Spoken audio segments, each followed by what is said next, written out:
तो आज की कहानी की शुरुआत होती है समुंदर किनारे से, जहां हम कुछ लाचार लोगों को खड़े हुए देखते हैं जिन्हें जबरदस्ती एक छोटी सी नाव में बैठा दिया जाता है। और इन्हीं में से हमारी कहानी की मेन लीड वेल भी होती है और उसका छोटा भाई टॉय भी। दरअसल ये लोग मजदूर हैं और उन्हें यूरोप ले जाया जा रहा है गैर कानूनी तरीके से। हालांकि इनसे बोला गया है तो मजदूरी का ही, लेकिन अब वहां जाके इनसे क्या काम करवाया जाएगा ये तो वहीं जाके पता चलेगा। वेल काफी चुपचाप बैठी थी।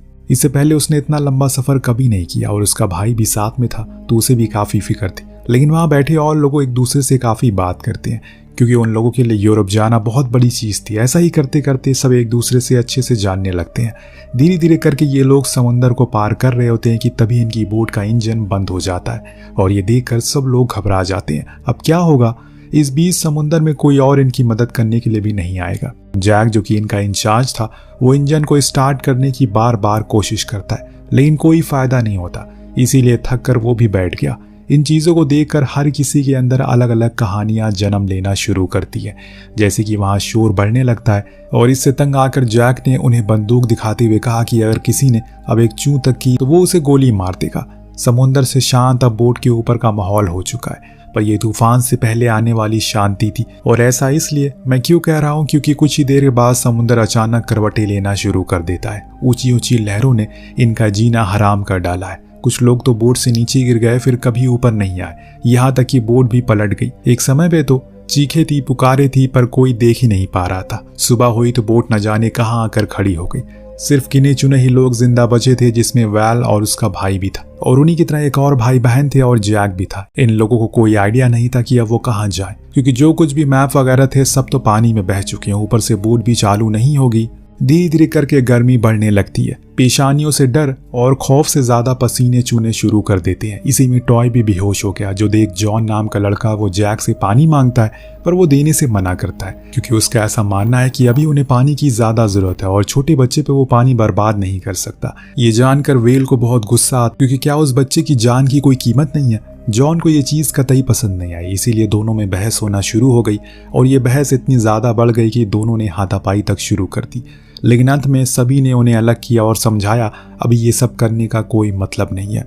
आपस में लड़कर हम खुद का ही नुकसान करेंगे और कुछ नहीं। सभी निराश होकर बैठ गए क्योंकि उन्हें कुछ भी समझ नहीं आ रहा कि अब वो क्या करेंगे। क्या यहीं पे उनकी पूरी जिंदगी तो नहीं निकल जाएगी? इतने में वेल को एक अजीब सी आवाज आई। जब उसने सर उठाया तो देखा दूर से एक याच आ रही है। उसने फौरन बाकियों को बताया और फिर सभी ने हाथ हिलाकर उन्हें अपनी तरफ आने को कहा और उन लोगों ने भी इन्हें देख लिया। वो आ गए इन्हें बचाने के लिए। याच की मालकिन एलन सभी को अपनी याच पे स्वागत करती है, उन्हें खाने पीने के लिए सामान देती है। बाद में जैक उन्हें बताता है कि हम लोगों को यूरोप जाना है, क्या आप हमारी इसमें मदद कर देंगी? एलन ने बोला कि हाँ, क्यों नहीं, तुम सब कल सुबह चले जाना। इसके बाद वो लोग एक आइलैंड पर आ जाते हैं। वो भी आइलैंड का ही था जहाँ पर वो अपने पूरे परिवार के साथ रहा करती है। वहाँ इन सभी वर्कर को आराम करने को कहा जाता है, इसके लिए पूरा इंतजाम भी था। अब फ्रेश वगैरह होकर ये लोग खाने के लिए जाने लगते हैं। इतने में वेल के पास ब्लैड नाम का आदमी आता है जो उसके साथ थोड़ा फ्लर्ट करने लगता है क्योंकि उसे वो पसंद आ गई थी। हालांकि वो उम्र में बहुत ज्यादा उससे बड़ा था, लेकिन इससे कोई फर्क नहीं पड़ता। हालांकि वेल उसकी बातों को इग्नोर करके टेबल पर आ गई और खाना शुरू कर दिया। कुछ समय के बाद क्रिश नाम का शख्स ने अपना जहर उगलना शुरू कर दिया, ये कहकर वैसे तो तुम गरीब लोगों की यूरोप में बहुत ज्यादा जरूरत है क्योंकि उसे जो डेवलप होना है। उसकी बात सुन पूरा एलन परिवार बहुत नाखुश होता है, उसे ऐसा बोलने से मना करता है। पर दोस्तों ब्लैड के साथ एक और शख्स था, वो भी उसी की बोली बोलना शुरू कर देता है। उन दोनों की बातें सुन ज़ैनब जो कि उन्हीं वर्कर में से थी वो कुछ उल्टे जवाब दे देती है जिससे वहाँ का माहौल बिगड़ने लगता है। पर जैक सही समय पर उसे शांत करवा देता है, ये कहकर कि हमें इनकी जरूरत है, चुपचाप सुन लो जो ये कह रहे हैं। इतने में विक्टोरिया जो कि एलन की कजन थी वो वेल को देख उससे रंग का मजाक बनाती है। उसका कहना था कि उन लोगों को पहली बार वाइट लोगों के साथ एक टेबल पर बैठकर खाने का मौका मिला है, इसीलिए वो पेट भर कर खा रहे। वेल को बहुत ज्यादा गुस्सा आता है, लेकिन तभी टॉय एकदम से बेहोश हो गया जो देखकर वो घबरा गई। अब किस्मत से वहाँ एक डॉक्टर मौजूद था जो उसे देखता है और बताता है ये बस गर्मी के कारण बेहोश हुआ है, बाकी घबराने की जरूरत नहीं है, तुम जाओ सो जाओ, तब तक मैं इसका ख्याल रखता हूँ। वेल को ईथन एक अच्छा आदमी लगता है, इसीलिए वो उसकी बात मान लेती है और जाकर सो जाती है। परंतु जिस कमरे में ये लोग ठहरे हुए थे वहां का तापमान बहुत ज्यादा था, जिसके कारण इन्हें नींद नहीं आ रही थी। अब जैसे तैसे ठंडे पानी के छींटों से खुद को ठंडा किया और सो गए। लेकिन आधी रात को वेल की आंख खुली, उसे कुछ अजीब सी आवाजें सुनाई देती है, जैसे कोई किसी चीज को काट रहा हो। वो फौरन पीछे मुड़ी तो वहां टॉय खड़ा था जिसके हाथ में बंदूक थी। इस चीज को देखकर वो घबरा गई, भला टॉय के पास बंदूक कैसे आई। लेकिन उससे बड़ा सवाल यह है कि वो ऐसा क्यों कर रहा है। अब इससे पहले कि वो कुछ पूछ पाती, टॉय ट्रिगर दबा देता है। पर दोस्तों तभी वेल की आंख खुल जाती है, क्योंकि ये सिर्फ एक डरावना सपना था, क्योंकि हकीकत इससे और ज्यादा भयानक होने वाली है। अब क्योंकि जब वेल ने अपने आसपास देखा तो ये जंगल के बीच में थे। सभी वर्कर को कार में बैठाकर कहीं ले जाया जा रहा है। जब कार रुकी तो सभी को नीचे उतारा गया। तो एलन ने बताया कि अब वो लोग एक गेम खेलने वाले हैं जिसे लक कहते हैं, यानी कि किस्मत का खेल। यहाँ में कहानी का थोड़ा हिस्सा समझ में आता है कि असल में एलन का परिवार ये कोई पहली बार नहीं कर रहा है। वो इससे पहले भी उन बेबस लोगों को यूरोप ले जाने के बहाने यहाँ लेकर आते हैं और यहाँ इस आइलैंड पर उनके साथ बदसलूकी करते हैं, और जब मन भर जाता है तो उन्हें मार कर फेंक देते हैं। अमीर बिलियनर लोगों का ये धंधा तो आम हो गया है। अब उन्होंने इनके सामने हथियार रख दिए और कहा कि अब यही हथियार उनकी किस्मत के पन्ने लिखेंगे। तो गेम ऐसा था, इन लोगों को जंगल में जाना है और पीछे पीछे ये लोग शिकार करने के लिए आएंगे, यानी कि शिकार और शिकारी का खेल होगा, जिसका प्रारंभ अब हो चुका है। जाने से पहले ब्लैड वेन के कान में कहता है कि मैं तुम्हारे भाई को चर्च के पास लेकर आऊंगा, तुम वहीं आ जाना। वेल यकीन कर लेती है क्योंकि इसके अलावा कोई चारा भी नहीं था उसके पास। दरअसल अभी टॉय एलन के पास उसके घर में कैद है, जहां वो इस गेम का आनंद ले रही है बैठकर आराम से। बाकी के परिवार वाले उसके शिकारी बने हुए। इसमें उसकी बेटी मैरी और पति टोनी भी शामिल है। हालांकि टोनी मना करता है, उन्हें ये सब नहीं करना चाहिए, पर मैरी का कहना था ये डैड, ये दुनिया सिर्फ अमीर लोगों के लिए बनी है, इसीलिए हम अमीर कुछ भी कर सकते हैं, हमें कुछ भी करने का हक है। उसके इन शब्दों को सुन आप समझ गए होंगे कि किस कदर हैवानियत इन अमीर लोगों के अंदर भर चुकी है। खैर वहां आप सभी लोग अपनी अपनी जान बचाने के लिए जंगल में भाग रहे होते। तभी लकी जो जॉन की बहन है वो स्लिप हो जाती है और जा गिरती है एक नुकीली सी चीज पर, जिससे कि अब उसका उठ पाना मुश्किल है। तब जॉन अपनी बहन की असली हालत को देखकर बहुत ज्यादा दुखी हो जाता है, क्योंकि उसके बिना अब उसकी इस दुनिया में कोई नहीं रहा। लेकिन बाकी के लोग उसे आगे चलने को कहते हैं, क्योंकि वो सब पीछे ही है। जॉन का दिल बिल्कुल भी राजी नहीं था अपनी बहन को ऐसे छोड़कर जाने के लिए, लेकिन क्या करे, वो मजबूर है, उसे जाना ही पड़ता है। लेकिन हाँ, आगे जाकर उसे एक ऐसी जगह पर क्रिश दिख गया जिसके ऊपर उसने पीछे से हमला किया। दोनों के बीच बड़ी लंबी लड़ाई चली और उसी लड़ाई में उसने क्रिश की 2 उंगलियों को काट डाला। अब इससे ज्यादा वो कुछ और करने के मूड में था, लेकिन तभी वहां बाकी के लोग आकर उस पर शूट करने लगते हैं, इसीलिए दोबारा से वो जंगल में भाग जाता है। लेकिन क्रिश की उंगलियों के जाने से उसे हल्का सा डर पैदा हो गया हर किसी में, क्योंकि मौत तो सभी को आ सकती है। जैसे अमीरों के लिए सबसे बड़ी चीज पैसा होती है, वैसे गरीब लोगों के लिए सबसे बड़ी अमानत उनके अपने होते हैं। अगर उन पर आंच आ गई तो वो किसी से भी भिड़ सकते हैं। तो बस देखते जाइए आगे क्या क्या होता है। उंगली जाने से वो दर्द के मारे तड़पने लगता है, तो बाकी के लोग आकर उसे शांत करते हैं। इस बीच हम वेल और जैक को देखते हैं जो तेजी से उसी चर्च की तरफ बढ़ रहे थे। इतने में ज़ैनब के पेट में गोली लग गई, पर जान उसमें बची थी, इसीलिए जॉन उसके पास आया और उसके पैर के सहारे से लेटा देता है। अब वो उसे शांत रहने को कहता है, क्योंकि उसकी दर्द की कर्राहट उन्होंने सुन ली तो खेल खत्म हो जाएगा। ये बताने में उसने देर कर दी, क्योंकि तब तक एक और गोली सीधा उसके सर पर लगती है, जिससे वो वहीं मारी गई। इस बात की खबर एथन एलन को देता है और पहला शिकार हो चुका है, मैंने किया है, जो सुन वो बहुत खुश होती है। अब 5 लोग जिंदा थे जिन्हें इर्द गिर्द ये पूरा गेम घूमने वाला है। तो तैयार हो जाइए, क्योंकि अब खेल बराबरी का होगा, क्योंकि डर दोनों तरफ पैदा हो गया है। जैक और वेल दोनों ही चर्च के काफी करीब पहुंच चुके हैं, लेकिन जॉन अपने साथी एंथनी से बिछड़ गया है। उसी को ढूंढने के लिए वो जंगल में वापस गया, लेकिन इस बारी क्रिश ने उसे देख लिया। फिर क्या था, दोनों में एक बारी दोबारा से लड़ाई हुई और इस बारी क्रिश जीता। उसने इतनी बेरहमी से जॉन को मारा कि उसकी खुद की पत्नी विक्टोरिया उसके इस बर्ताव को देखकर खौफजदा हो गई। लकी का भी कुछ पता नहीं है, वो जिंदा है या फिर मर गई है। जहां तक हमें लगता है कि उन लोगों ने उसे मार दिया होगा। मतलब ये है कि अब बचे हुए हैं 3 लोग जो मिलते हैं चर्च में, जहां वेल को कुछ समझ नहीं आता कि आखिर ये लोग इतने बुज़दिल कैसे हो सकते हैं, क्यों वो हमें बिना किसी खता कसूर के मार रहे हैं। बातों के दौरान उसने नोटिस किया कि उनके हथियारों में ट्रैकर लगे हुए हैं, जिससे ट्रैक करके बाकी के हंटर उनकी लोकेशन को आसानी से ढूंढ पा रहे हैं। ये सब कुछ एलन ने पहले किया हुआ था, इसीलिए वो फौरन हथियारों से वो ट्रैकर निकाल देता है, यानी कि अब उन्हें अपनी मौत को उतना ही डर रहेगा जितना इन्हें है। जब मैरी चर्च पहुंची अपनी डैड के साथ और उसने देखा कि वहां ट्रैकर पड़े हैं, तो उसने अपने डैड से कहा कि ये हमारी उम्मीद से ज्यादा चालाक निकले। टोनी दूसरी तरफ जाकर इन्हें ढूंढने में लग जाता और तभी एकदम से ये तीनों उसे पकड़ लेते हैं। टोनी उनके सामने जान की भीख मांगता है, कहता है उसका परिवार है, उसे ये करना बिल्कुल पसंद नहीं है, पर वो फिर भी कर रहा है क्योंकि वो मजबूर है। प्लीज मुझे जाने दो। पर वो दोनों तो उसे सिर्फ मौत देना चाहते हैं। लेकिन वेल के दिमाग में आइडिया आया। उसने उसे जाने को कहा, पर इतना ही कहा, वो जाकर अपनी मैडम को बता दे अगर उसके भाई को कुछ भी हुआ तो पूरे परिवार को वो नेस्तो नाबूद कर देगी। टोनी वहां से भाग जाता है, लेकिन जैक जंगल से आगे जा रहा था। तभी उसने मैरी पर हमला कर दिया और ये हमला इतना ज्यादा दर्द भरा था कि जैक वहीं गिर गया। एक तो वो पहले से ही इतना घायल था और अब तो मैरी भी उसे बहुत ज्यादा दर्द देती है। हालांकि दोनों में लड़ाई काफी समय तक चली, लेकिन मैरी के पास बंदूक थी तो उसने उसका फायदा उठाया और वहीं सीने में सारी गोलियां उतार दी। अब बचे हैं सिर्फ 2 लोग। एलन ने सभी से कहा कि उन्हें काफी समय हो गया हंटिंग करते हुए, उनके लिए खाने का सामान वगैरह लेकर आ रही है। बीच वाले दोबारा से उसी चर्च में चली गई, जहां अचानक उसे एंथनी दिख गया, जिसने बताया कि जैक को भी उन्होंने मार दिया।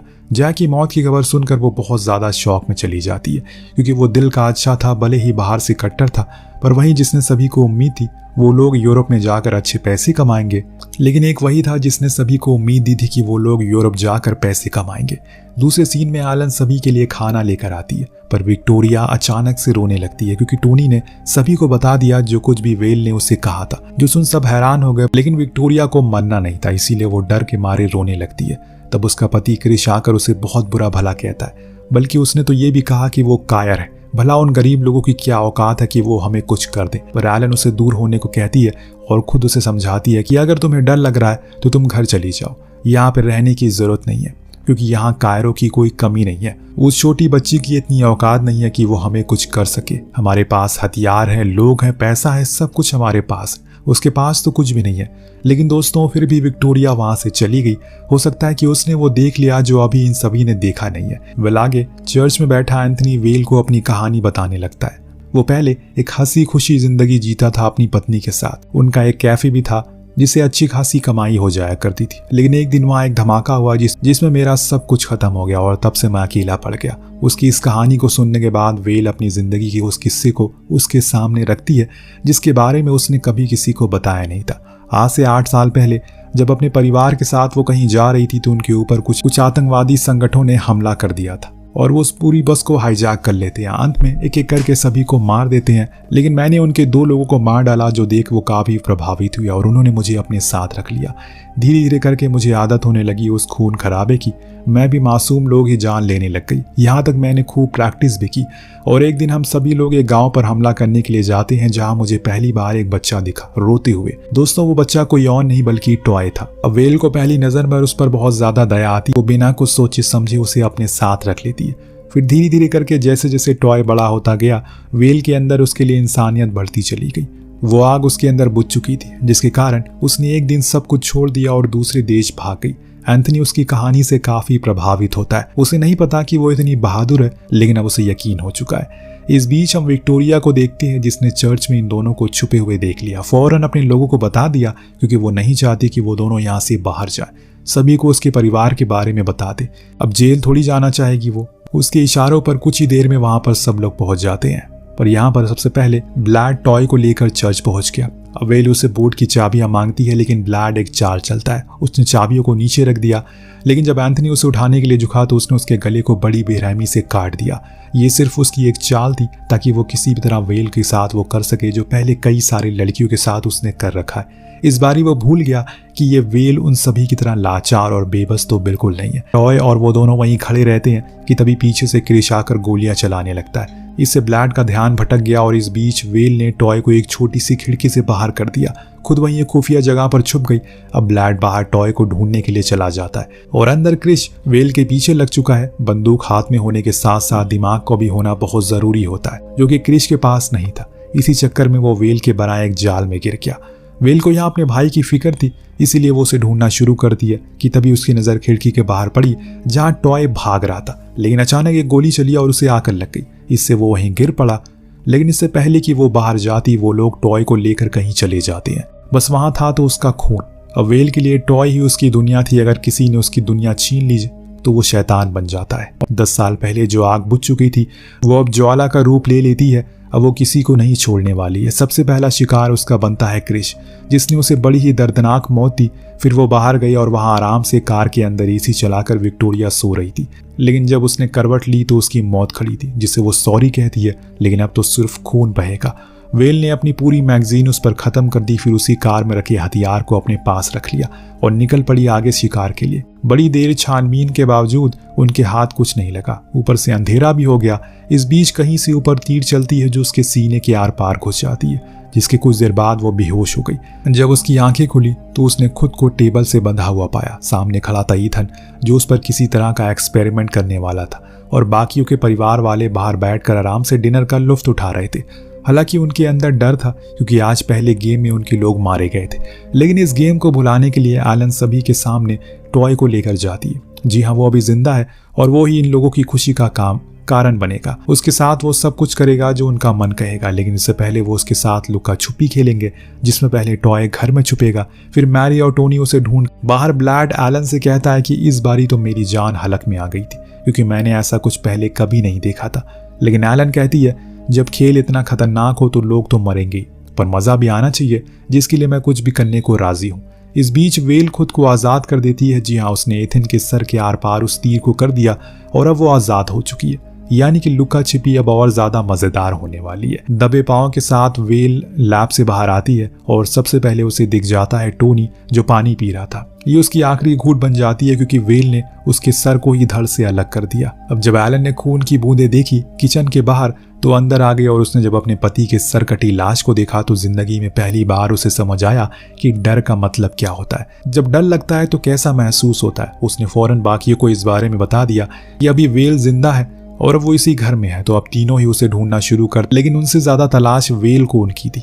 वो पहले से घात लगाए बैठी थी। मैरी, जो कि पूल साइड थी, उसे वेल ने अंदर ही खींच लिया और वहीं मार डाला। तो वहीं उसकी माँ अब टॉय के पीछे लग चुकी है। उसे पता चल गया है कि वो अगर इसे मार देगी तो वो खुद ब खुद मर जाएगी।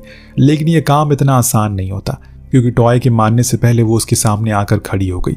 दोनों में बड़ी देर तक लड़ाई चली, लेकिन अंत में जीत वेल की हुई। उसने उसे बड़ी दर्दनाक मौत दी, जो कि औरों को वो देती हुई आ रही है अभी तक। जब वो आखिरी सांसें गिन रही थी, वेल ने उसे एक बात कही, कभी भी गरीबों को उकसाना मत, क्योंकि अगर उन्हें गुस्सा आ गया तो वो सब कुछ जला देते हैं, फिर चाहे खुद का घर ही क्यों ना हो। उसे मारने के बाद वेल अब फौरन टॉय को लेकर बाहर बोट के पास गई। लेकिन अभी एक खतरा था, वो था ब्लैड, जो वहीं बोट पर था। दोनों के बीच भयंकर लड़ाई होती है और इस बारी हम वो देखते हैं जो अभी तक इस कहानी में देखा नहीं गया था।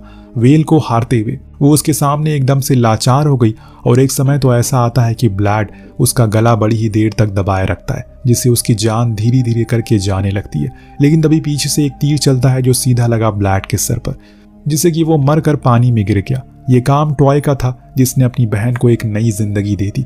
अब दोनों भाई बहन एक दूसरे की ताकत है और उन्होंने ये साबित कर दिया। और इसी के साथ अब वो अपने घर लौट जाएंगे और यहीं पर कहानी भी खत्म हो जाती है। आपको कहानी कैसी लगी हमें कमेंट करके जरूर बताएगा। मिलते हैं अगली वीडियो में। Thank you so much watching. Peace out.